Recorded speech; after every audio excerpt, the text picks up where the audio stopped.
Hello everyone, you're listening to Northern Flights, a Park Pro podcast keeping you up to date with the people, tournaments, and culture of disc golf in Canada and beyond. Consider becoming a Patreon today at patreon.com/parkpro. Find us on Apple, Spotify, YouTube, or wherever you get your podcasts.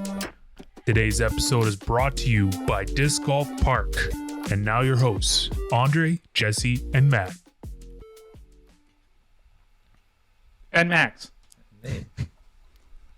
Welcome, everybody. Max is back. Couldn't get enough of the podcast. So he's back. Popular demand. Yeah, that's right. The first recurring guest. So it's an honor. 2 weeks in a row. Wow. There you go. I think we can call you a co-host at this point. So, I mean, you're at the table. So, yeah. Let's splice that in. Yeah. How you guys doing? Who wants to go first? I'm good. All right, I'll go first. I got some bad news. I went to the physio the other day because I've been dealing with some elbow pain, and I've torn some tendons in my elbow, so I will not be throwing for a while. Oh no! Yeah, That's unlucky. yeah, that's how it goes, though. Did you lift the baby too fast? It's probably had to do something to do with it. She just got too heavy, so she got too big too fast, maybe. Calling a young lady overweight already. Got a lot of training to do to be girl dad, buddy. Yeah. So yeah, you think it was carrying stuff related, work No, related? it had to golf? do with work. We were working on. As for anyone that doesn't know, I'm a carpenter as well, so we were working on a house that was going down to the States, and though it was made with Douglas fir, and Douglas fir is heavier than the regular spruce, pine, whatever that you use, and is just repetitive motion, kind of bringing it up on the saw table and just heavy lifting. So fortunately, the repetitive motions got the best of me. It happened back in November and kind of felt like it was getting better in December, and then as soon as I went back to work, it just flared right up again. So yeah, fun. No. You're not a young man anymore. You gotta get out and stretch and do some warm ups. Maybe throw some light forehands. Yeah. Light Well, forehand. I think forehands will be out of the game for a little while, but I think it's like they say it's like a 3-month recovery, but you start feeling better after a month or so. Well, hey, you could bring in the left hand. Yeah, that's true. Yeah, pulling old Eagle McMahon. Yeah, we'll see. I used to play ultimate left-handed and right-handed, so got the start. What? One step ahead. Yeah, Excuse me? yeah. What? I wasn't great with my left hand, but I busted it out a few times in a game. That's the craziest thing I've ever heard. Yeah. Yeah, I was like actually pretty decent in ultimate. You know, for rec leagues and stuff. So yeah. I believe it. I would hate to guard that. Yeah. All right, guys. Okay, You I'm guys- sitting you here guys silently go. because I never played Ultimate. Sorry. I mean, yeah, not much new. Kind of like trying to do good things with my body, like you're starting to do. I'm trying to stretch and do stuff like that. I'm realizing how bad my mobility is, my back and my hips in particular, which can't be good for the old frisbee game. I don't know, down another 5 pounds. That's all right. Mm-hmm. Progress. Yeah, progress. Hopefully be in better shape for season time, Yeah. especially since our season starts like real soon. really soon. Yeah. That's kind of what motivated me. I was looking at the calendar and I was like, this is 58 days away. Oh, shoot. Yeah. What's your guys' first event? Well, if I end up going far away, it'll be March. But I think the first one Here. hosted around here will be the first weekend of April, right? Yeah, exactly. April 1st. So, yeah, April 1st. Yeah. And have we confirmed where we're going yet for that first event? It's not 100% confirmed, but I still have to talk to, municipalities and just confirm all that, get the Yeah. insurance stuff in order. So, but as of right now, I guess we can kind of bust that out. The Rusty Ratings is coming back this year. Currently scheduled for April 1st in Cranbrook is the first event, and then the next weekend after that is Casey's tournament, the Rocket Bear, which will be a 2-day event, I believe, this year. Yeah, that one's already up on Disc Golf Scene. Yeah, exactly. The other ones are on Disc Golf Scene, so people can kind of book them off. But yeah, the Rock Bear, that one is put on Casey, and but yeah, the points still count towards the series. So And then we're hitting Golden and some actually, I think capacity. I think we'll be at Raven's Nest before Casey's tournament, and then Casey's tournament, and then it'll be Golden, and then hopefully the new course in Parsons. Very exciting because that one hasn't seen much in the way of organized play yet, so it'll be kind of fun to be able to debut that one. Yeah, exactly. And we've been in touch with Matt Reardon, sponsor of the podcast, and he's going to help with the tournament directing and just making sure the course is, up to par. So probably going to have to help him out a little. We're going to have to call for some volunteers because I think there's going to be some work to do once the snow disappears. So New courses. Oh, Well, man, I'm busy that week, unfortunately. shucks. But free the Saturday the tournament starts, right? Oh, yeah. Naturally. It Yeah. just clears up right around there. Yeah, I did hear that they are planning on pouring the tee pads and stuff as soon as the snow melts, so they're trying to push it to the end of the series so they can get all their ducks in a row. But impressive to hear the amount of work and time they're putting into that course. I know Yeah. Mark, the property owner's really pushing for it to be a destination, or at least something very worth driving to or stopping as you drive by. Yeah, very excited about that one. So yeah, you guys been playing much? We went out. When did we go out? Last weekend, Yeah. Saturday. Saturday. Nice. Radium. Good little track. Yeah, not too bad, right? Definitely has some potential. Yeah. Just wait till the foliage comes in. Yeah. I feel like it's it's one of those things where it's winter right now, so there's no leaves on anything, and the branches don't look nearly as big as they do. But once that foliage rolls in, you're like, oh, I've got a lot of work to do. It's got some nice technical shots, some nice scenery. Got the river there. Oh, yeah, as soon as we get some time in there, and I think that'll probably be the most played in the valley just by virtue of it being less time consuming, less of a hike, and close by parking, all the good stuff. One could say it's probably already one of the most played in the valley. I was looking at the numbers in it, like in October, it had like 40 or 50 plays already, which is like for something that's barely advertised, it's not too bad. Yeah, barely in the ground as well. Yeah. Yeah, barely is in the it? ground. Yeah. Well, I think I wouldn't say it's officially open yet. It's not technically open. So, yes, for some people just finding it on UDisc and having some fun, that's not bad. They're pretty gung-ho to get stuff done there too. So I know one of the guys that he works for the city there, and he's going to be doing a lot of the maintenance on the course and whatnot. And he's down there almost every weekend in the spring, summer, and fall. So yeah, dedicated people. That's what it takes to build courses. Oh, absolutely. So, yeah. How about you, Matt? I got a couple of rounds of disc golf in. Lost my very first Castoplast disc, the Caxi Z. Pretty heartbroken about it. Caxi Z, Jesse. Zeta. This is a Canadian Man, podcast. it's a Swedish disc. Sorry, continue. That was rude of me. But it felt good to get out there and played some icy tee pads and shanked some throws, and had the standard winter disc golf time of almost acing one hole and then almost throwing it at somebody's yard on the next. Nice. Yeah. Did you lose? Did you lose your disc in the snow? Yeah. Well, Yeah. in the snow / in some trees. Nah. It wasn't a very good shot. Maybe I don't need that disc back after all. But it was a great workout, especially because one of the rounds I played at Hermitage here in Edmonton, which we weren't able to get the concrete tee pads in this summer, and so nobody's out there sweeping tee pads because there are no tee pads. So the tee pad is just in a field of snow, and man, it's great exercise playing in 1.5 feet of snow. Every shot is so much more work, and just getting from disc to disc is so much more work. I was pretty beat at the end of the round. It was great. Yeah, it's like cardio disc golf season. Yeah. Putting on boots and hiking through an extra foot of snow probably doubles your energy output, something to that effect. Yeah, and wearing a sweater at the beginning of the round and being too cold, and then having to take it off by the end of the round because you're dripping in sweat. Tarps off it's for a the good time. boys. But this is a nice transition to what we were talking about earlier about getting in shape.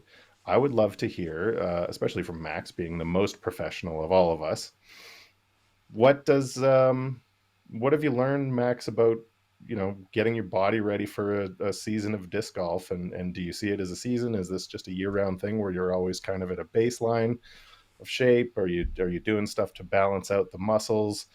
What's your physical prep look like going into a season? Yeah, I mean, I know everybody's different. Some people, like, I mean, you see Ezra Holden, he's shredded all year round, working out every day, even if it's a tournament day. So obviously there's different philosophies, but I mean, I think mostly it comes down to flexibility and mobility. That's a big thing. Injury prevention. I mean, lifting weights isn't really a end all be all. Like, it's not, you see Eagle McMahon, it can, yeah, not like he can do a lot of push-ups in a row, but he can throw 700 feet. So it's not imperative to be jacked to be a good disc golfer. But I think just, yeah, body awareness mixed in with just, yeah,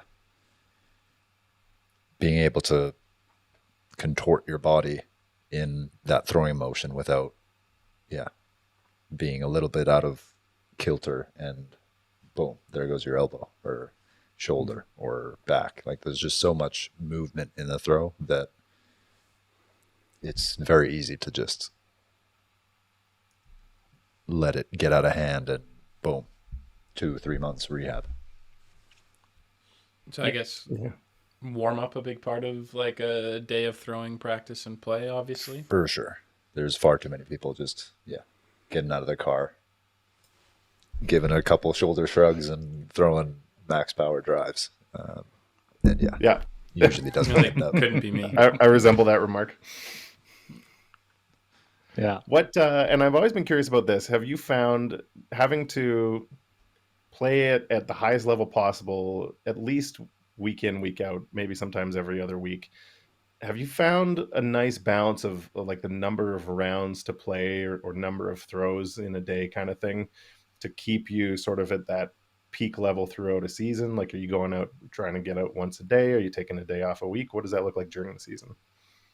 I think definitely taking a day off, at least a day off a week, is a good measure. Like, I mean, yeah, it depends if you're doing field work, rounds, a tournament, or, I mean, just doing like a preseason routine where maybe you haven't thrown, yeah, the same amount you would in a normal season coming into it, and then you can't just go straight into 2 hours of field work in a round every day. So it's definitely like finding your pace and establishing where you are, like where's your baseline, I guess, and kind of pacing yourself, finding that red line that you can't just go red line every day, all day. So you kind of have to, yeah, listen to your body, and throughout the season, it might change. Like, you might have these little nagging injuries where, okay, I got to take a couple of days off, or just kind of reel it back, smooth it out, not crushing big drives everywhere. And obviously it's a little different when you have this tournament schedule where it is more or less every weekend. So you kind of have to play it smart where, okay, I know I only need X amount of practice rounds. Let me make sure I'm taking care of my body every hour except for those, tournament or practice rounds. Because, I mean, it is very easy to think that you have this unlimited arsenal of practice, but boom, the day before the tournament, my elbow's really bothering me, and it just kind of derails the entire event. So you have to be really careful with, listening to your body. Is there a bit of an off-season regimen that you're kind of going through too to prepare for the season, or is it just shaving your beard off and making yourself more aerodynamic? Yeah, aerodynamics is definitely a key. But no, I mean, I've played a lot of sports growing up. I would say I have a pretty high baseline workout. I mean, during the season, we probably got one good lift in a week, And then the rest maybe more body weight stuff and stretching and yoga. But during the off season, I'll definitely lifting a lot more, 3 or 4 times a week, and yeah, trying to like build my baseline, because the rest of the season is definitely like a maintaining thing rather than keep building. But yeah, playing some volleyball and basketball on the side, getting the cardio going, and yeah, just listening to your body. Cool. Yeah. Something for the YouTube guys. Jesse's token dad joke of the night. Yeah. For the YouTube listeners, there was a big old hug there, brotherly hug going. What? There was. He's Not. listening to his body. Ah, Speaking of basketball, volleyball, you were you're let's call you a multi-sport athlete. Fair. Which of the other sports had you taken most seriously, and what did that progression look like for you? Growing up, definitely took basketball the most serious in high school. Then graduated high school and played more drop-in volleyball just because it was a little easier socially. And then moving to Sweden, kind of disc golf and volleyball was kind of that tandem, disc golf in the summer and indoor volleyball in the winter. And yeah, took volleyball pretty serious there for a bit. Played 3 years in the Elite Series in Sweden. So it's like a semi-professional league. Like most of the clubs will have a couple international pros that kind of just run the team. And then the rest kind of just fall in line, pick up the slack where it's needed. But yeah, I mean, volleyball definitely went the furthest there. For those people not watching, Max is 6'9". I don't know if it really comes through on the. No, Not quite. it definitely doesn't come through in the audio, and it only maybe comes through the video because we're sitting. But Not 6'9". 6 foot and almost 6'1", maybe 6'1", 6 foot and a half an inch.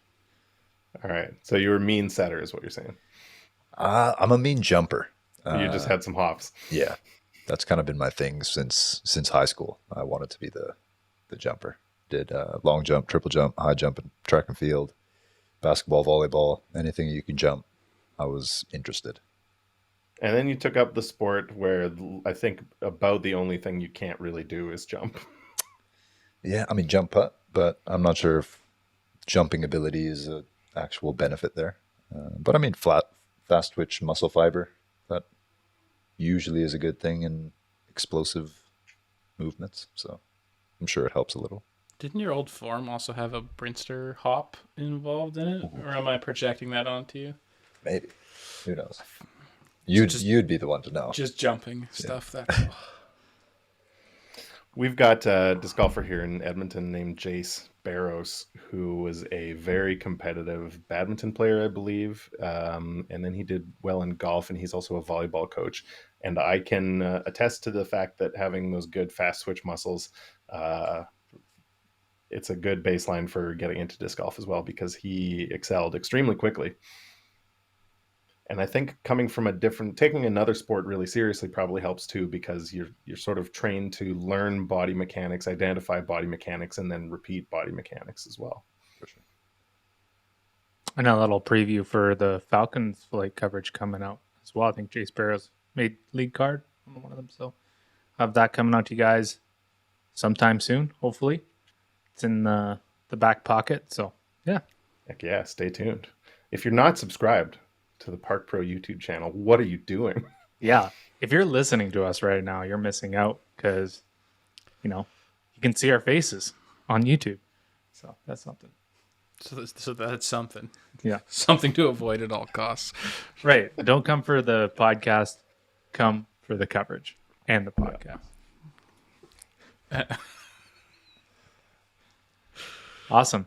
Guys, you guys want to talk about some Canadian tournaments coming up? I feel like we're kind of getting into that point where registration is beginning to open up for some tournaments. I think the biggest one is Nationals opened up, and I'm pretty sure it's pretty full. They have 421 registrants. That's going on in Thunder Bay. So definitely worth getting on the wait list if you can.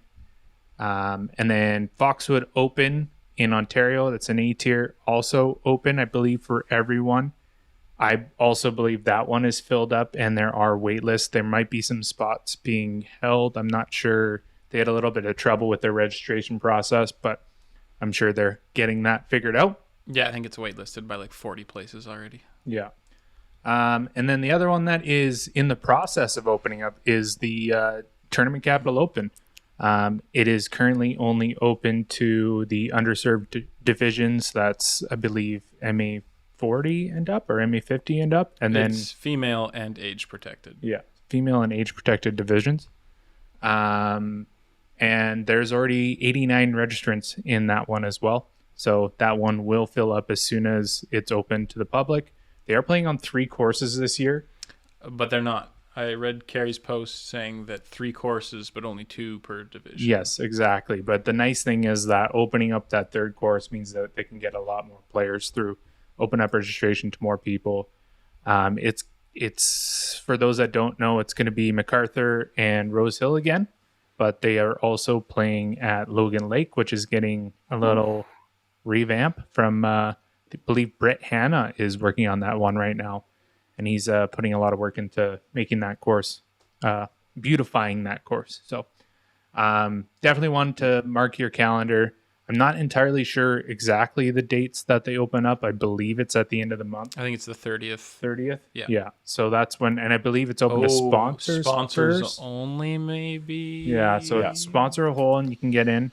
Probably worth doing. February 20th. There you go. So definitely put that one, sign into your Disc Golf Scene account and follow that tournament if you're in the area. And if you haven't played Logan Lake, it is an absolute gem of a course. And I really hope that it gets taken care of and cleaned up nicely because it is such a fun course to play. Oh, absolutely. That course probably doesn't get the love it deserves because it's a little further from the city, but honestly, might be more fun than the other 2 courses combined. I think when I first got into disc golf, it's kind of funny because like I first got into disc golf and I found out there was tournaments. I remember looking at like the upcoming events and Logan Lake was like the only one in the area that had an upcoming event. That was like kind of close to me. I was in the Okanagan Doomsday Series type thing. Yeah. The unsanctioned thing they used to run there Maybe, all the time. I don't know. Yeah. So definitely worth checking that out. The other one that's coming up here, February 4th and 5th, is the Frosted Flings presented by Okanagan Display, and that is happening at Raptors Knoll. It's a B tier with 1,000 added cash. There's 122 registrants. I'm not sure how much they're allowing into that one. I'm assuming it's probably around that number. So I think it's waitlisted in multiple divisions as well. yeah, but cool to have a winter B tier. We haven't had one of those. Awesome. And then of course they can handle being played in February. Yep.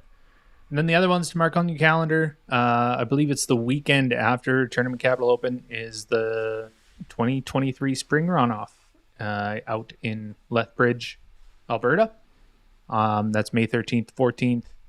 And registration for club members is open February 20th. And then March 6th for hole sponsors and March 13th for open registration. We also have single camera coverage of that tournament from last year coming out, and we are shooting to get it out before that registration date. So we need to look for that next month. Cool. Canadian disc golf. Canadian disc golf. And of course, keep an eye on Disc Golf Scene as more tournaments are being added every single week. You guys got anything else on any of those tournaments? Shield Your Eyes one I'm throwing during the Spring Runoff 2022 coverage.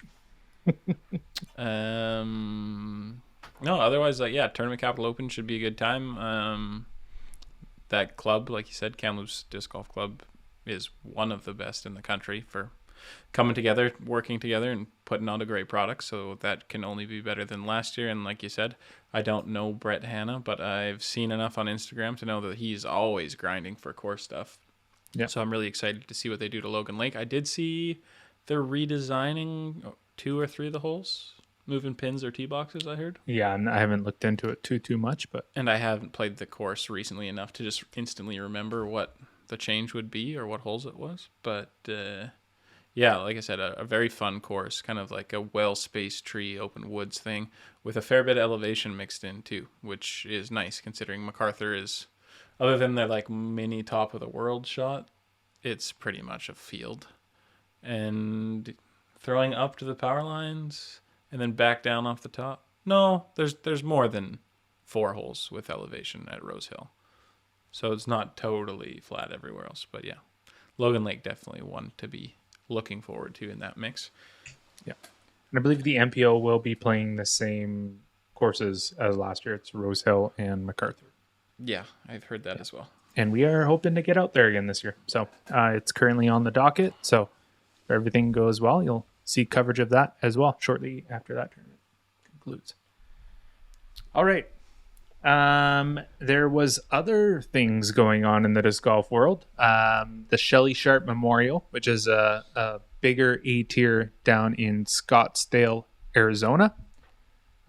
In the MPO division, Andrew Marweed takes it by 6 strokes over Noah Meinsma. Drew Gibson also in the field, Adam Hammes, Aaron Gossage, Anthony Barella, Kayla Visca, a bunch of names there. So that's a good win for Marweed. Yeah, I mean, you don't see him as much as you'd expect. So good to see a win come from him. I know he usually performs kind of the best at home in Michigan. But, you know, he's top 10ing like a very good amount of DGPT and Silver Series events. But, yeah, nice to see him get a big win under his belt to start the season. Maybe something to look forward to for him, carrying that momentum on through. Because I know he's one of the best putters on the tour. Yeah, I want to say 3 of the last 4 years he's had like the number 1 Circle 1X stats. So yeah, he's a machine. But I mean, I think he's one of those guys who like is consistently in that top 10, 15 almost every tournament, but you just don't see him on coverage, so you don't really think of him. But definitely one of those consistent just grinds through the whole season and always is up there for points. And I'm not entirely sure how he finished last year for Pro Tour points and if he was even in the Pro Tour final now that I think of it. But it just seems like he always pops off and has one of those really solid events, but maybe not podium or lead cards too often. Yeah, and he shoots a 1082 rated round in the first round and then 1048 and 1054. So that's some really good throwing from Andrew. So smooth on both sides of the disc. Like he's got a really, I mean, I think he's a little bit better known for his forehand, but his backhand is ultra smooth as well. It's kind of effortless out there for him. He's also one of those guys who's sneaky tall. Like I think he's like a 6'5", 6'6", maybe basketball background. But yeah, doesn't really look like he's trying to put too much in the disc, and it just goes. And then Noah Meinsma. He's had some ups and downs throughout the last couple of years, but so that's a really solid finish for him, coming in second. Yeah, over on the FPO division. Wait. Oh, You guys know how Marweed grips his forehand? Ooh, no. He's a one-finger guy. No. He's a one-finger guy. There's no way. Yeah, the guy's It's throwing impossible. like 5 bills sidearm with one finger. I challenge that. Someone go through FPO. I'm Googling. yeah. Actually, before we get to FPO, Andrew Marweed also has the tendency to mark his disc with a cookie. Yeah, So- he's definitely known Yeah. as the Cookie Monster. But I mean, I He, think it's he notable. finished 30th in the Disc Golf Pro Tour standings last year, that's one behind lower than I thought. Linus. All right. So he didn't qualify, or no, he was in the, because it's Yeah, 32. just sneaked into the qualified section. Didn't Yeah. have to compete in the play-in. Nice. I don't remember. Yeah, I was there, but I probably didn't watch the coverage. Yeah. But But yeah, Well, you're going to send us a report from the field on this whole one finger forehand thing this summer, I think, right? No, I just looked it up. He uses one finger. The first thread I clicked on. I don't believe you. But I mean, I think Drew Gibson, Adam Hammes, Anthony Barella, they usually run this event. Yeah. They're usually locks for the lead card every round. So, I mean, a little surprising to see them lose on their home turf. Yeah. I mean, some of their homes. Adam, who's from there? AB and Drew Gibson. Yes. Yeah. But Hammes, But I think just spends a lot of time there. Yeah, because him and Adam and I mean, those three are really tight. yeah, exactly. But I mean, cool to see Kale there. I think he might have been there last year as well. But Yeah, where Kale was 10th, I believe. No, Ninth. tied for 9th Tied with for Luke ninth. Sampson. Luke Sampson, our current PDG or Disc Golf Pro Tour points leader. Yeah, with the wraparound events. Yep. Yeah, and for our maybe our more beginner listeners, the reason that this whole one finger thing is a little baffling is because typically on a grip, for a forehand, it's held with two fingers. If you go to the YouTube channel, Changyo. Matt is going to give you a little grip demonstration. So that's the one finger grip. That's what we're talking about. That's the Andrew That's grip. crazy. That's not real. I wouldn't even do that for an upshot. Honestly, I don't. That picture is very 1, 2, 3, misleading. 4. And then I think he has four fingers. there's the two. There's the two finger The 3 from coming Matt. to a point together. Two finger that's a- stack grip. and then one You finger. can get like These a are just claw coming together grip like going that. like this. But you get your get your control with this finger and then You get can that count them pinch from on the with the base index too. finger. 1, And 2, for our 3, listeners, that was 4. the middle finger against the rim, and your pointer finger kind of kind of clenching doesn't the look rim like of the the human. disc almost. Yeah. But it Yeah. does look like Andrew Marweed. Definitely is. Well, there you go. You guys keep talking. I need to figure this out. You tell him that we here at the Park Pro podcast do not approve of that grip. No, Yeah. He needs to change not it recommended. pronto. Did you guys go through the MVP guy? Simon Lazat. No, James Conrad. no. How do I forget his name? Not sure. What did he do? His forehand grip. Oh, the Raven Newsom. Raven Newsom. Oh, Raven Newsom. That's He right. has this crazy like What? 3-finger with the middle finger curled. What? So Interesting. he has like crazy control of the flight plate because both of his fingers are just yeah. It's like a fan grip forehand. It's wild. You see some coverage for Maple Hill, and he has a throw in, I think on hole 13. Crazy. And yeah, it's like super slow mo, and you see his fingers, and it's just like everybody went crazy. Just like, you cannot throw a forehand like that. But he does. I don't know if it's only on touch shots or if it's on all forehands. Well, like the forehand power grip, as they say, with the bent finger. He's just kind of achieving that with his middle finger. Yeah. And then the pointer finger. And is- also the weakest finger in your entire body. Wait, which finger's your weakest finger? Your ring finger.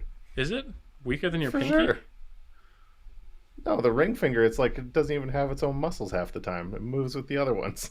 Yeah, I think I've heard that it just kind of follows along. Well, there It's you just go. there for the ride most of the time. Learn something new Monster. every day. Well, I'm not cheering for Raven Newsom anymore. I don't approve of that forehand behavior either. I was gonna say I'm not taking one of his clinics. I'm sorry that I forgot his name. He's a good guy. Yeah. Got to know him pretty well this year, so I don't know why I blanked. Yeah. I'll take one of his clinics for everything else, but maybe not his He's a forehand putting grip. machine as well. Yeah. Even when it hits the flag, it goes in. I don't know if you guys saw that. Oh, yeah, Maple that was Hill as well, ridiculous. but- No.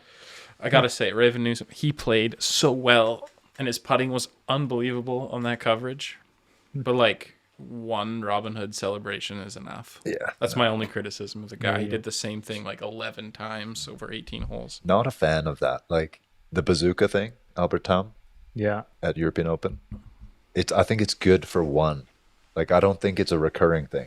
Right. You have one huge putt, you get to celebrate, but you can't bring it back because then it's like, when do you bring it back? What warrants a celebration? And then I think he's like mixed it up a little bit. He's done like I didn't see him bring it grenade back all of last year. No, What about Matty O's first down? That's Matteo's like- in a field of his own. I was gonna say that's There's an no iconic. rules. Do whatever the back hell he then. wants. He has full reign for whatever he wants to do. Roll There you Tide. go. Roll Roll Tide. Tide. All right. We can move on to the FPO division. This one is crazy. Jennifer Allen takes it down. Neg 21. And Maria Olivia was the second place finisher, tied for second with Sarah Isaac at +2. 23 strokes. That's crazy. And, And I mean, Maria's solid. Like she's not. It's not like she's a second tier player. Like she's a legit. She was what 12th, 13th. Yeah, Pro Tour something like standings. that. Yeah. And I mean, Jen Allen is a local, so fair enough. But Yeah. 23 strokes is insane for a 3-round event. Yeah, especially when their ratings are only separated by 8 points. Yeah, like you would. I mean, Jennifer Allen doesn't tour the way she did before, but I mean, you could argue that Maria is a more put together player. Mm-hmm. And yeah, just I'm not heard maybe some wind. I didn't watch any coverage yet, but I think there was wind in the first round, especially. I mean, Maria, she's a Texan, so she Yeah. is definitely used to the wind. So very It's a long course too, and Maria Leva bombs, Mm. but nobody bombs like Jen Jen Allen in an open field. Yeah, and that's one of the things. As apparently, they shortened the holes for FPO from previous years, and all the ladies were playing the same tee pads and holes. So I was listening to Smashbox earlier today. Didn't finish it, but I was listening to Smashbox, and Jennifer said that she had to change up her game plan a little bit because she's used to bombing these holes, and she had to like kind of she like Reel played it it in. quote unquote safe, but I mean that wasn't the safe play for her some of the time. So yeah, I but mean, the only Yeah. one under par, and she was 21 under. it's crazy. But the thing about that distance is she can then bomb a mid-range or a fairway, Yeah, which is still a significant advantage. totally. And I mean, 2,000 rated rounds there. That's solid. Yeah, Oh, That's yeah, what, absolutely. like a 970. My math average? says it's like in more than 970. It's closer to like 983, 985. That's legit. Yeah, it's super legit. And She had a Maria, great end to the season too. She That's was true. placing top 10, a significant portion of the time in the back half of the season, and I think she's probably going to be touring a little bit more. yeah, and because she won the Solinsky and another Masters event for Jen Allen, anyway. Yeah. Funny, maybe this is a bad thought, but if you've seen Jen Allen throw backhand, it's this very long, overextended, big swooping motion. I think she could throw further. I think she could throw further as well. She And she could have better form. totally. But does she have the backhand that is the equivalent of Sarah Hokum's forehand? In what way? Just That they look Visually, ridiculous, unique form. but they're also like their strongest part of their game at the same time. yeah. Hokum's looks more ridiculous than Jen Allen's. For sure. But like compared to the field, Jen Allen's Fair. Okay, is yeah. the most ridiculous. Yeah. You can definitely like if you have coverage on like a lot of times during the season, I'll just have coverage on in the background or whatever, and just in the corner of your eye you see her throwing off a tee pad and it's her Yeah. right off the hop. Yeah. It's something with like the timing. Like it almost looks like it just shouldn't work as well as it does, Yeah, just in sheer power output. But she's also built. Like she's an athlete. I don't know what's her background, but she's got a body. I feel like it's like martial arts or something. It could be She's also crocodile wrestling. Yeah. Physical therapist or physio. yeah. She's Strong. yeah. She works in health. But yeah, it just seems like she could, use it. Like, I don't know if it's a timing thing or just a explosive thing, but it feels like she's just going off sheer power right now, and she could add that finesse and really crazy add to some think. distance. Yeah, and she's like one of the top 3 throwers in the FBO division. So Does she still hold the women's world distance record? She does. Yes. But it She hasn't been seriously contested for a long time. Yeah. There's a lot of people that think Ella will break it. Yeah, get her in the desert. Another one then. I mean, I think she can throw further as well. True, but her form looks like disc golf form compared to More Jen Allen. ultimate. Yeah. Fair. Yeah, Yeah. there's something about that. But Yeah, Look, I think it's kind of it's like an example of there isn't really a right or wrong way to do the sport. As long as you're achieving what you need to achieve. Yeah, and when it comes down to it, if you can putt from 30 feet, Yeah, who's got the weirdest putt in FPO? weirdest. Because we can make like the ultimate FPO here. I mean, I hate to like, Right on the Sarah napkin Hogan. under the table. yeah. Oh, I don't know. I just I can't watch Sarah Hogan play disc golf. Yeah. And putting is probably no, she's the worst. She's got that too. It's just The weird like angle hold Yeah. the disc up thing. there's just too much going on. Yeah. Too much going on. And I don't but know she if it's gets a on a mental heater, thing. and it's unbelievable. Like she She's makes putts from Very everywhere. It's relevant crazy. still. I was She's gonna very say, relevant. that's like Matty O's putt. We were just Yeah. talking about Up Matty by O's his putt is neck. just like he's like It's crazy. so high when But Yeah, like a cobra works. strike from his face. yeah. Cool. Yeah, Well, that if was it's the- repeatable. Yeah. That was the Shelly Sharpe Memorial. We can move on. The interesting thing here, one of the pieces of news that came out earlier this week is that the Euro Tour will be not only shot live, it's going to be on the Disc Golf Network, but it will also count towards Disc Golf Pro Tour points, and at the same level of Silver Series. So if you listen back to our previous podcast, we kind of touched on Paul Macbeth going to Europe. He's going to do a little stint over there.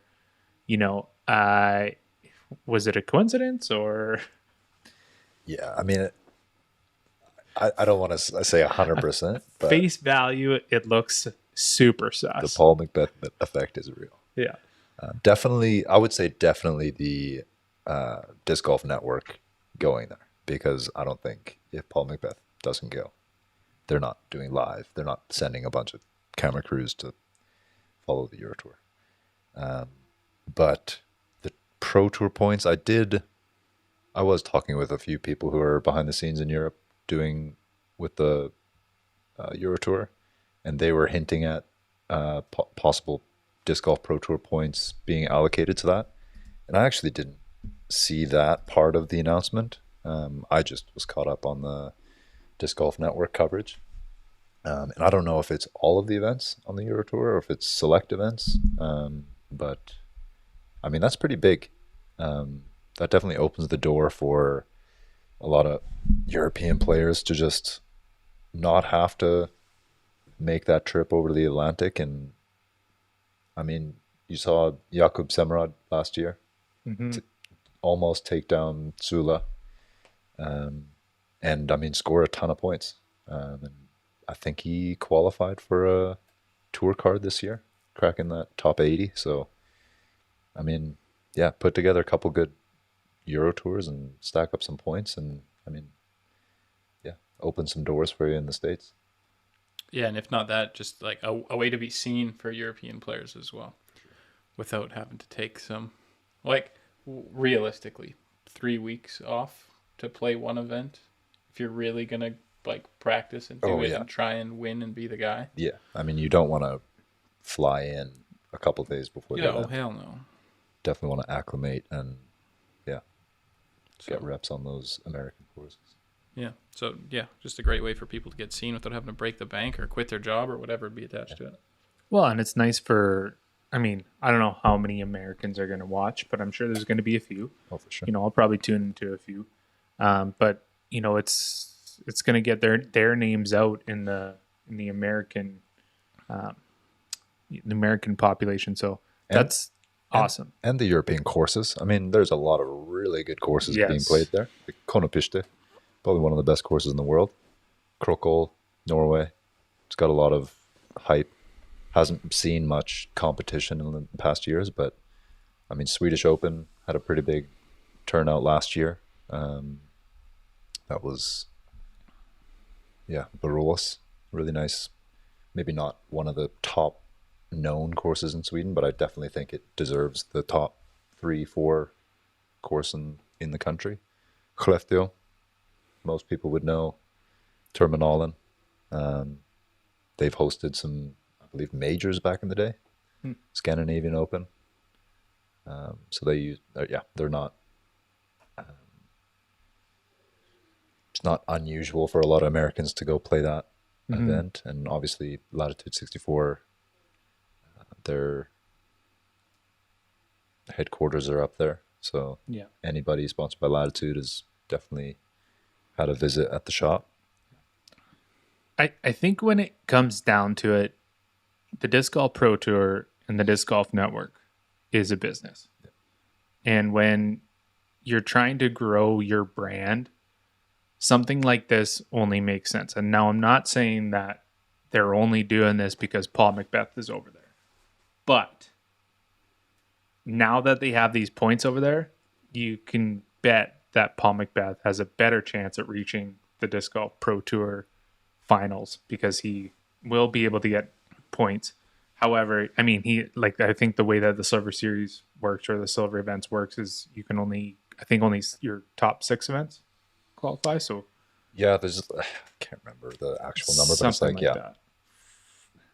I don't think it's actually that much either. I think it's like your 4 Yeah. best Silver Series finishes, Well, there you go. and then X amount of elite. And series. he already has one Silver Series event win. So Yeah. I mean, realistically, he could cap out at 2. So Yeah, there but you I go. mean, they are only 25% of right. Pro Tour points, and he's missing Portland Open, which is an Elite Plus event, which is I think 125% points, and a handful of Elite Series events. So I don't know where that falls into his plan. I don't think he is thinking to maximize his Pro Tour points, because if he was doing that, I think he would be playing a lot more of the bigger ones. But whatever incentive he had to do this move, I think it's only good for the sport. I mean, you could argue that maybe the Pro Tour is missing out, not having Paul at 4 or 5 Elite Series events, which is very abnormal.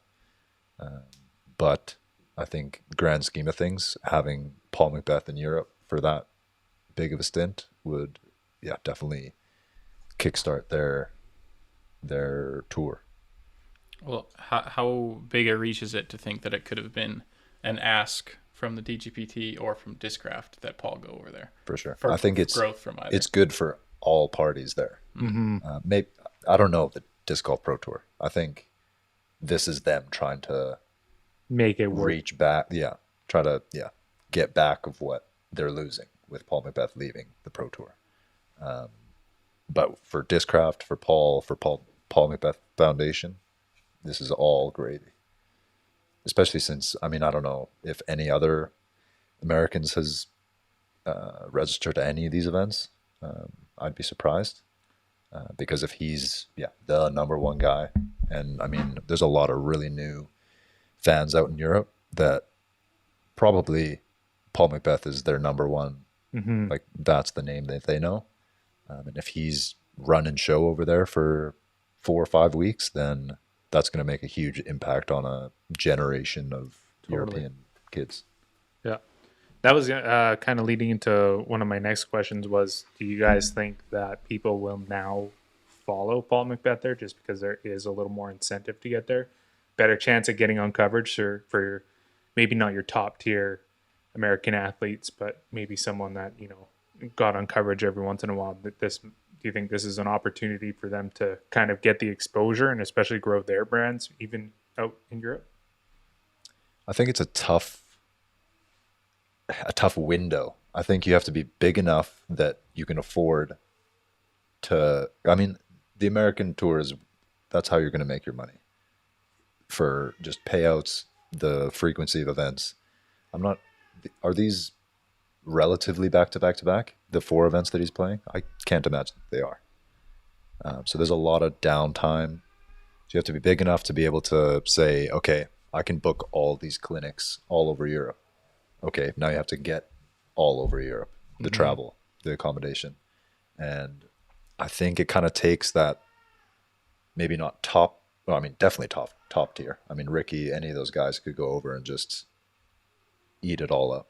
But I think you have to be, big enough not to leave the comfort of the Pro Tour. I think a lot of people, they know what they can do in the States, and I think it's still a pretty big unknown just to be, all right, I'm going to do, what is it, Croatia, Czech Republic, Norway.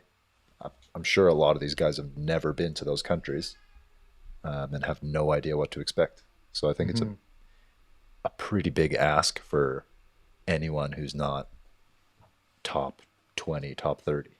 It's basically asking, it's the same thing as asking Europeans to come to America for less points. Yeah, essentially. 100%. So, And I think you can easily underestimate the depth of like 1020 to 1030 rated disc golfers in Europe. You're not going to be a guy that's the 100th in tour ranking that's going to walk over there and suddenly be on lead card coverage and making a brand for yourself. There's It's a lot very of competitive. really good Finns that are going to be at these events. Like, they might not be 1030, 1040 rated players, but on these courses, they're effective. And you're not going to be used to the style of courses, and you might not like the course design. So I think a lot of Americans would, they wouldn't go over there and just roll over the European field. interesting. It's all interesting. It's going to be, I'm excited to see some of the courses out there and see some European players as well. Because, I mean, I'm sure, and maybe this is something that some of you guys can answer, is do you guys think that this provides a better opportunity for Europeans to, and gives them an excuse essentially to not make the trip over here? We kind of touched on a little bit at the beginning, but I think that's an interesting dynamic because, you know, if I was out in Europe as a player that lived there, it's much easier to get to these tournaments than it is to get to America. So, For sure. Well, even when you think about the cost of travel in Europe, like if you live in Canada, you can fly out or drive 25 hours to go to your favorite A tier. Flying is going to cost you $1,000 return if you don't book it super far in advance. You jump on a Ryanair flight in Europe, cost you $100. Yeah, 70 euros to go to these things. You take one day off from work because the flight's only 3.5 hours.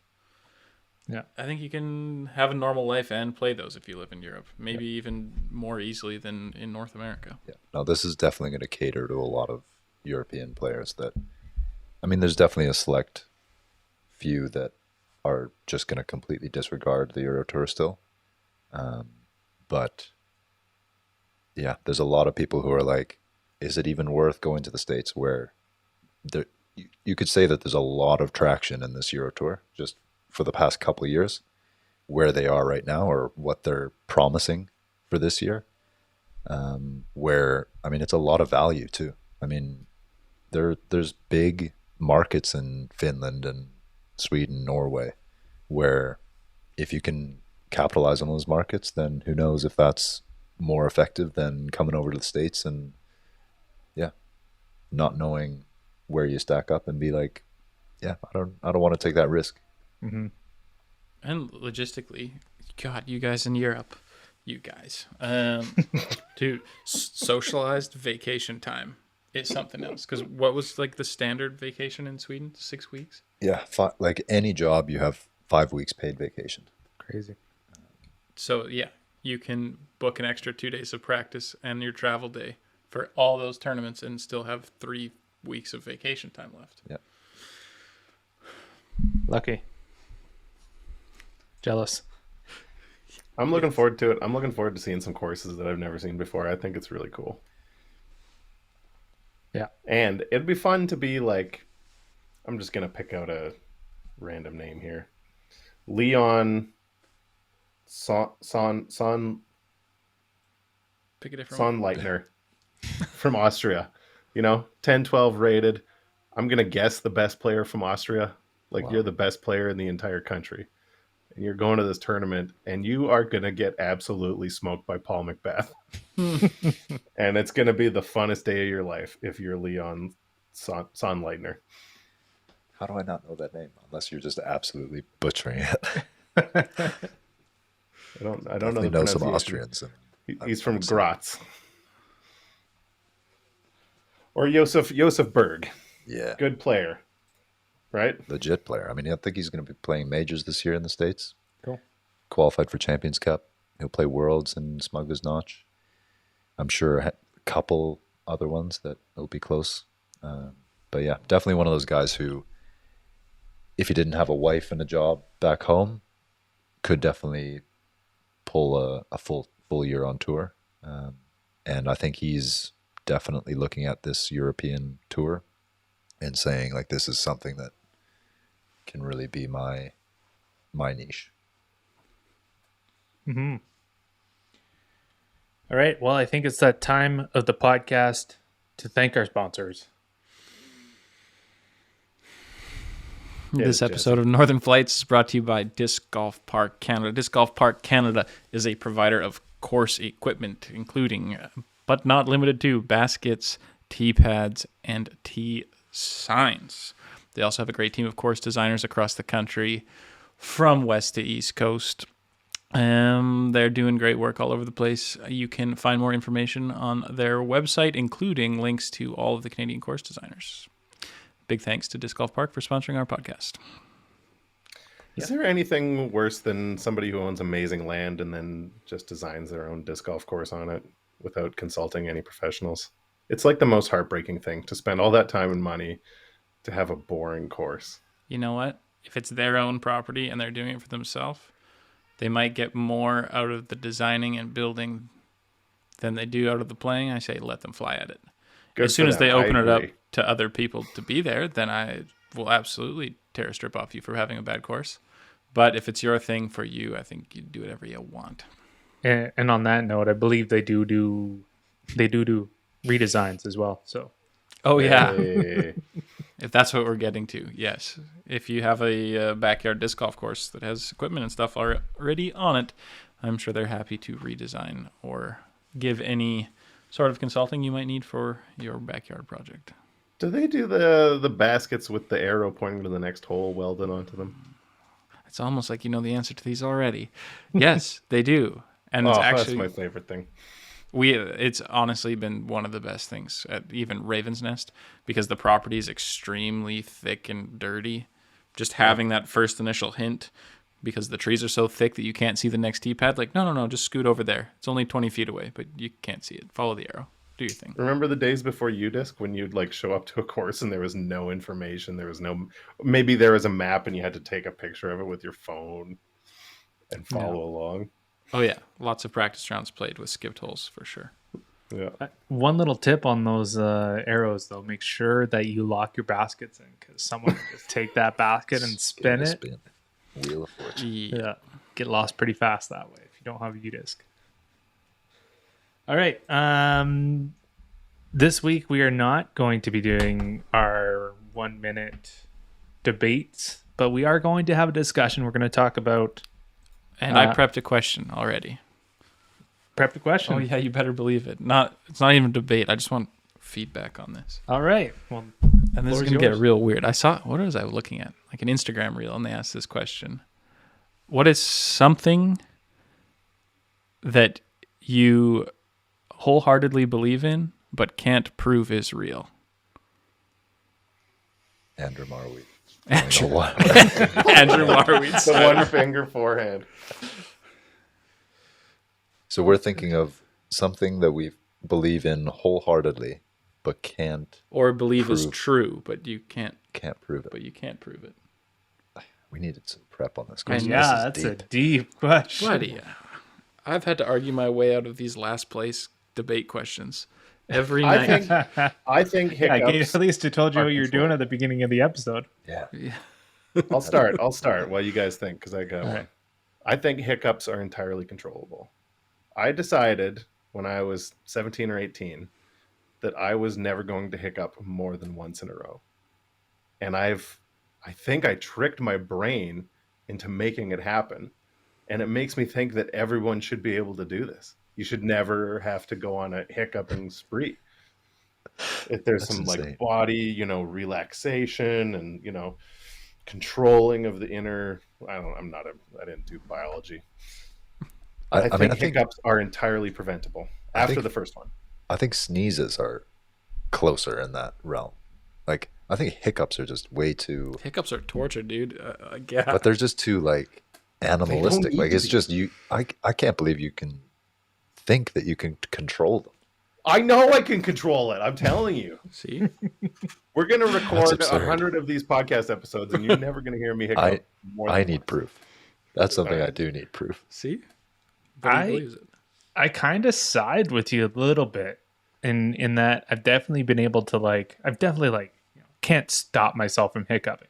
You get the hiccups, but after a few, it's like, okay, just stop. Come on. And you really concentrate really hard and do the hold your breath and all that kind of stuff. I'm not saying hold your breath is the answer, but not. something in that, something that happens in your mind and stuff when you're holding your breath, that's what makes you stop.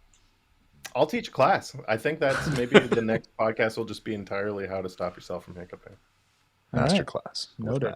Does that count, Jesse? Is that... No, I think that totally counts. And I was going to go just so you had one, because I was seeing this as I was trying to stretch my impossible to move body. And my thought was like, yes, I do wholeheartedly believe I will be able to touch my toes.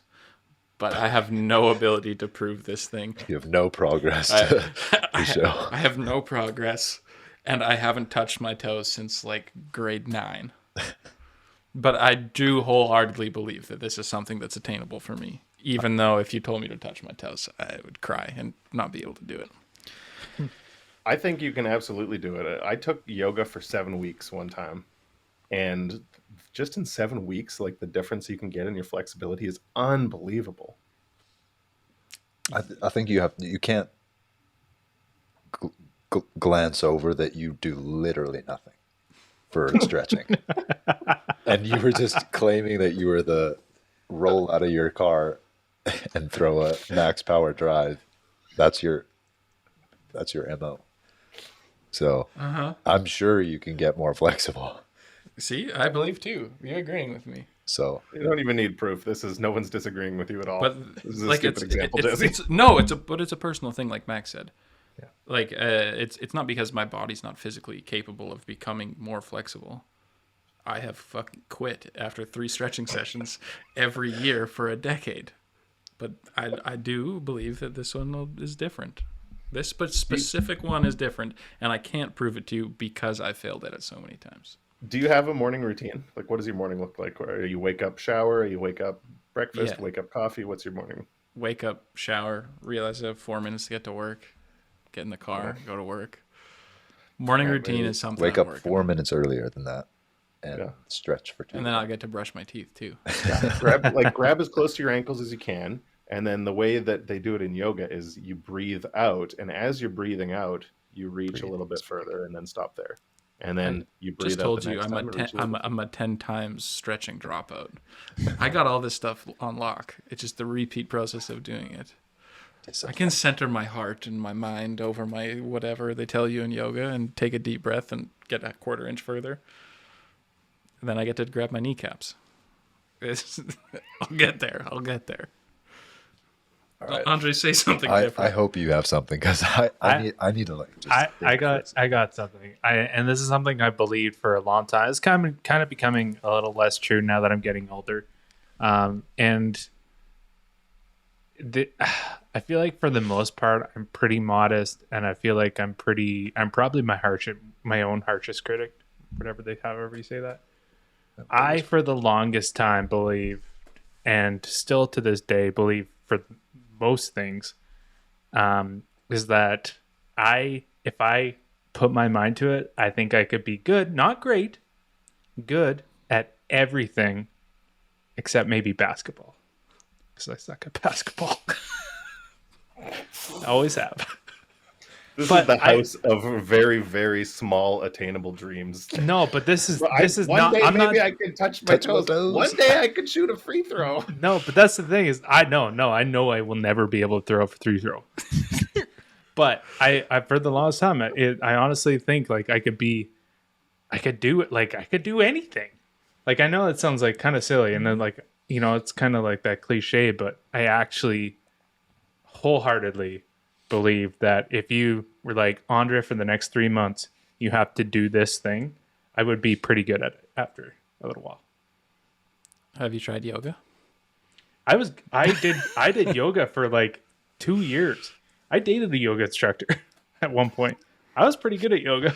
The Not final anymore. level of yoga. God damn it. This is, again, something I don't think anyone's doubting you on. Yeah, of course you could get good at anything you did, Andre. Oh, well, thanks. If you put your Thanks, mind Matt. to it, you could get good at it. Yours is the same as mine, but like Yeah.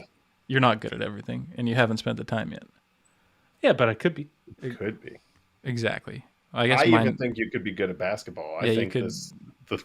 No, be very No, well above average. I've tried. Okay, that's the one thing I wholeheartedly believe. I wholeheartedly believe I will never be good at basketball, no matter how hard I try. That's crazy because it's just the such silliest thing a I've ever heard. just I such don't a know. fundamental sport. Like shooting, okay, you might not be able to shoot a 3-pointer, but Dribbling, just like running down the court. drip. But Everything. like, if you can't dribble a basketball, I'm sure there's a. I could dribble a basketball. I can go. How's your up and juggling down. career I can gonna go go up and if you down, can't? up and down. But like, As soon You as I can put throw like a disc the with running, both hands. as soon as I as soon as I do the running, I just like I look like a kid. The Like, is it basketball the starts rhythm of going it, really or- high. I don't know. I have no idea. how about the drums?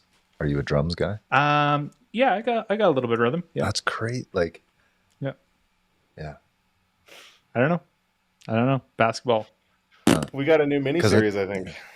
I just think that there's It so works. many, What so do many you skills believe? in basketball that translate to Oh, totally. so many different Yeah, sports. like football, ultimate, like deking people out, no problem. And that's probably the one thing I would be able to do in basketball. But it's just the coordination of the timing of the basketball and But dribbling see, I and the think running. that just like, takes 20 minutes of Literally. just Yeah. doing No it. time at all. I've spent way more than 20 minutes trying to get better at basketball. All right, 20 minutes every day for a week. Yeah, maybe. I don't know. I bought a basketball like a year ago, being like, I'm gonna do this thing. I can't believe that everything else you think you'll be good at, and basketball, Basketball. is your what Yeah. end all be all. Yeah. No, I mean, that, like as I get older now, it's definitely like the athletics thing is getting worse and worse and worse. So. Sure. But, man. Yeah, Can you walk and I chew need gum proof at for the same that. time? Can I what? Walk and chew gum at the same time? Yes. I only choke if I'm trying not to step on the cracks at the same Yeah. time. Yeah. I don't know. We'll have to go play basketball and you'll see. This is so. It's the craziest thing I've ever heard. There you go. Max? I'm still thinking. I don't know. I think everything that I truly believe in, there's proof. Scientific or mathematical, if I truly believe in it, there has to be some proof behind it. So I don't know if I can convince somebody that. I know. Yeah. I agree with what you're saying, and that's why I had to make it about myself. I'd have to reach into like spiritual beliefs or something, Totally. but I'm not spiritual. So I am a static creature that has lived a life of similar interest and routine for many years now. All the proof would say I will continue to do this until I roll over and die. But I believe I am capable of change somewhere down there. That was my thing. It's kind of spiritual or like fruity like that or whatever. But yeah, no, because it's a question like it's begging for you to be like, well, God, of course. yeah. Yeah. But I ain't about that, and I don't think you are either. So it's a more interesting question for people sitting at an agnostic type. I think that would have been a good question with some prep, because I think Yeah. you wouldn't get Basketball. touching your toes And and hiccups. like those are three. Yeah, no. We'll come back to that next week. We'll put a pin in that. Keep one. that in the back of your head. Maybe we'll If I touch my toes by next week, boy, I believe it. How far away from you are you from your toes? This is going to be a good episode for you. Let's do it. Yeah. All right.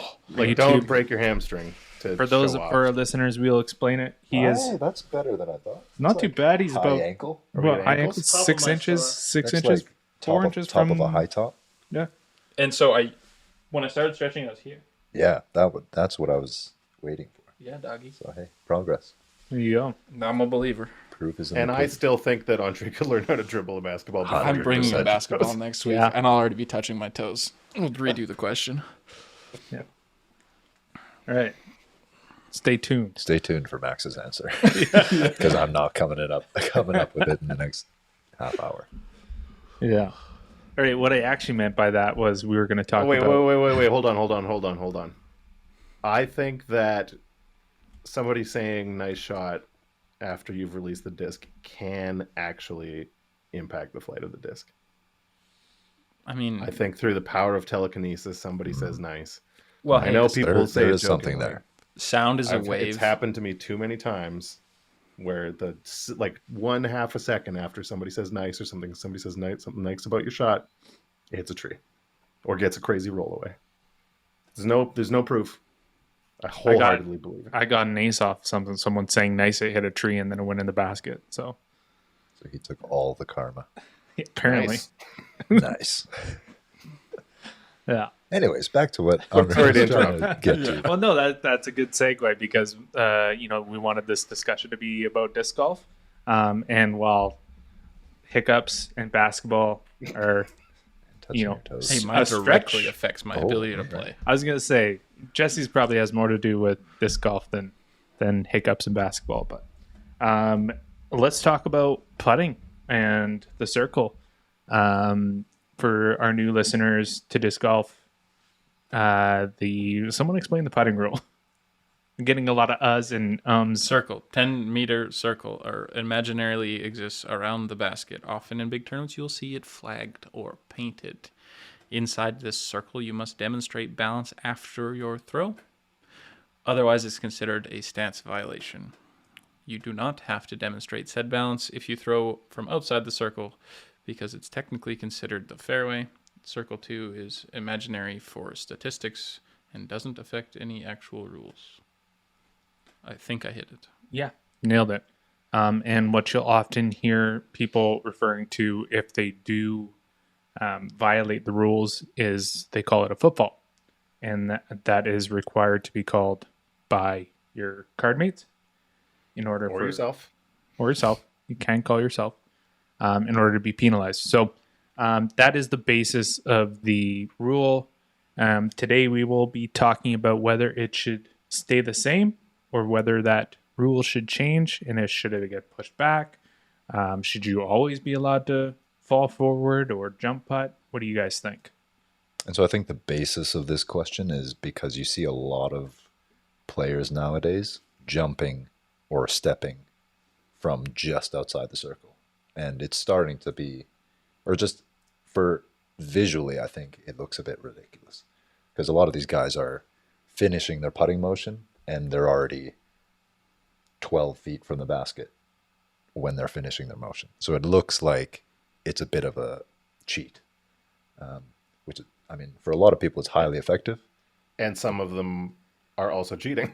Yeah, and I mean, that's the thing. It's so hard to police it, even if you're outside of the circle, clearly outside of the circle. That's pretty easy to police, but by the rule, you can't be fully in the air and then release your disc. So you have to have something grounded while you're releasing your disc. But for two people to be watching that and to be confident enough to call it, it's such a split-second decision and such a small detail that I guarantee there's not more than one person watching somebody else's feet when they're jump putting ever, really. I mean, I would hate to have to ask my card mates, be like, hey, we should really be watching this guy's feet. It looks like he's jumping when he's putting or jumping before he's putting. So it's just like, it's a rule that's just not really a rule anymore because so many people do it. And to such a small margin that it's just impossible to call. And I don't think anybody should call it because you can't really prove it. Like, it is kind of, just It's Unless split he seconds, has- like for himself. that's that. It's so like- fast. Yeah. It's like, me dribbling a basketball, And I mean, but the opposite. and I don't know how much you're actually gain. Like, I don't know if it is cheating, if it's any more of a cheat for just lifting that one. Like, okay, if you're jumping and dunking it in the basket, but just that, if it's a reasonable putting motion and your back foot comes 2 millimeters off of the ground before you're releasing it, it's the same motion. It's not like you're gaining 10% of velocity to your putt. I don't know. Chris Dickerson was probably the most noticeable, partly because he was just always on coverage, but he was one of the most notable people on tour that had a flagrant step putt. And then a couple of years ago, he fixed it. He changed it. So he's very clearly got his plant foot on the ground until the disc is released. And his circle 2 putting, I think, suffered after that. I think his C2 putting went down. Yeah. I haven't But looked that's at the also a stats. change to the motion, right? He's creating like a natural hitch to stop himself from stepping early. Yeah. But It's a different it's to putt. follow the rules. Oh no, absolutely, and I think the rules should be followed. They're there for a reason, and if not only that, everyone else is playing by the same set of rules. The equal application of the rules is the most But important yeah, thing like for competitive just play. how it is right now, you just can't enforce it. I don't know if I've ever seen somebody successfully call somebody on a jump putt violation. Because how do you do that? Perkins, Utah, 2019 on coverage. Yeah, to an assistant tournament director All right, fair enough. But who he's not going to have to see next week on tour. For sure. Oh, that's a different thing, and I think we'll get to the social repercussions of it eventually.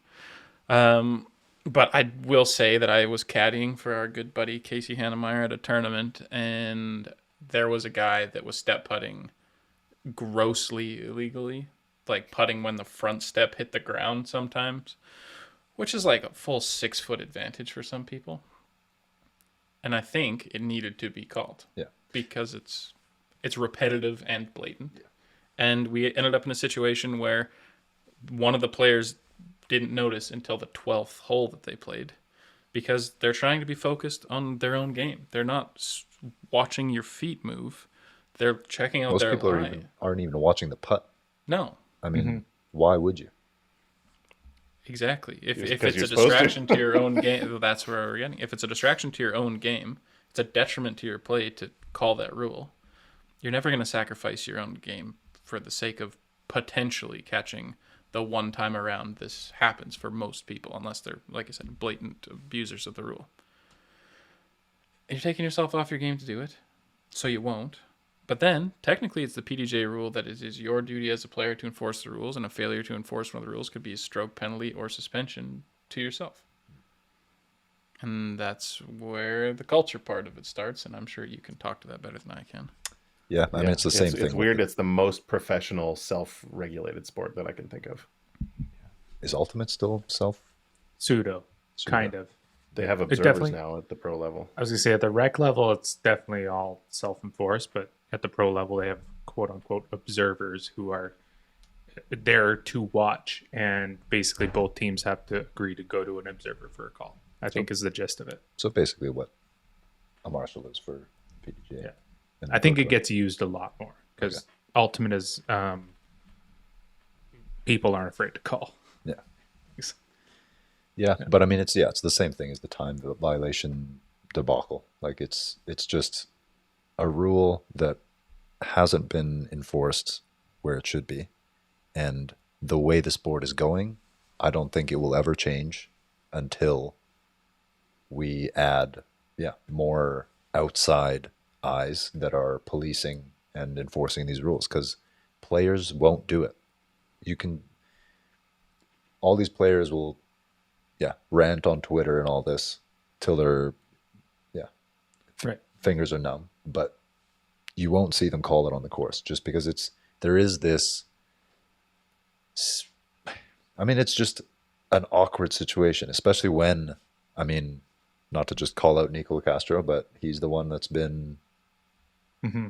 suspended for it, essentially. But he's a hothead. He's not going to let you off the hook if you're going to call him on something. So if you're not incredibly confident in yourself and that you can handle somebody being in your face and creating this drama on the card, you're not going to call it. And even top pros are just like, they're paying attention. They know what happens. You see people always looking at their watch, but they're not going to call it. Mm-hmm. So it's, I don't know if it's going to change anytime soon unless you get outside policing of it. Yeah, and I guess the discussion could maybe revolve around maybe extending that circle out a little bit, because then you do have to be planted, quite obviously have to be planted for a further distance. What do you think? Do you think that would change that at all? Yeah, I mean, I think I don't know where I heard this, but just the idea of extending circle 1 to like 15 meters, halfway in between circle 1 and circle 2, and where like just outside circle 1 then being 16 meters or how many feet? I don't know. But that gain isn't as much as 11 meters, from 11 meters to 10 meters. And I just think it would just be easier for people to say, okay, you're 20 meters away. You're not gaining much by doing that slight infraction in your step putt. And then I think just putting stats would increase or be more relevant, with circle 1X being all the craze now that they're taking away bullseye putts from inside 3 meters. Those putts don't count towards your circle 1X stats. So you can be tapping in 16 of your 18 putts and miss one of your other 2 circle 1 putts and have a 50% circle 1X putting stat. And you can still be 16 down. Like, it doesn't matter how good you're playing. It's just how many of those are within 3 meters or 10 meters. So I think extending that circle 1 would just show a more real percentage of your putting skills. I think that makes sense. You guys got anything else on this? No, Max pretty much said it all. The only thing I'm adding is that I don't think anyone, MPO or FPO, will struggle to get a putt in from 50 feet, which is roughly 15-meter circle. Right? You're not forced to jump because you physically can't get it there. No. And that would be the only detriment to changes that I can think of. I think if it was up to me, Nate Heinold calls me tomorrow and says, hey, we've got a special rules committee meeting here and you're the deciding vote. I would change the wording and say that you have to, something along the lines of like clearly display that your like plant foot is still behind the disc when it's been released. Something along those lines where it's just like those, really snap close calls of a jump putt or a step putt where, your ball of your foot's on one blade of grass, like that doesn't count anymore. And you have to like really clearly demonstrate that you have a plant foot behind your marker when you release a disc. I think that could be another solution. So essentially giving the card mates, the green light to call anything that's close. Yeah. So if they think that like that was close, yeah, I have doubt about it, then football. Yeah. Because then you're not expecting your fellow players. I mean, it's hard enough to make calls during a round as it is, but like if somebody's on the fairway and they sprint up and they jump into the air and throw a disc, like you're gonna call that every single time. But like if it's close enough that you need slow motion replay to figure out if it was a violation or not, you just literally can't expect somebody to make that call. I still think you're putting the responsibility on the players again, where if you just take that out and say basically anything goes from 16 meters, then it's just a fundamental rule rather than still relying on players to make that call.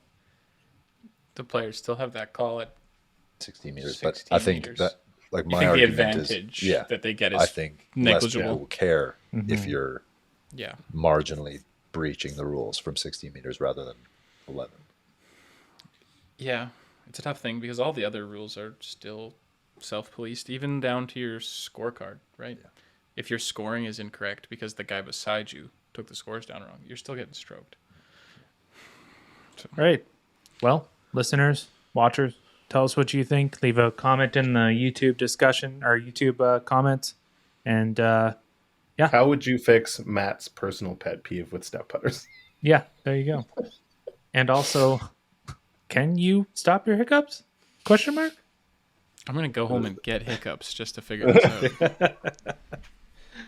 out. And that being said, if you guys have any questions or anything that you'd like us to discuss, just shoot us an email, leave it in the comments, whatever you want. Email probably works best. You can email us at info@parkedpro.com. And I just a quick little shout out to our patrons. We grew by a patron this week. Shout out to my brother. Yes, gotta love that brotherly love. If you want to become a patron, head over to patreon.com/parkpro. You can join the community for as little as $1.50 per month. Obviously we would like it if you did more, but $1.50 per month, that's not that much. So definitely go check that out. Support this podcast and everything else we're doing at Park Pro. Guys, got anything else? Matt, say goodbye so I can go to bed. I don't got anything else. You guys got anything else? No, take us out. All right. Thanks. From all of us here at Park Pro, listen, just do your best, all right? Just touch your toes. Just touch your toes. I'm trying.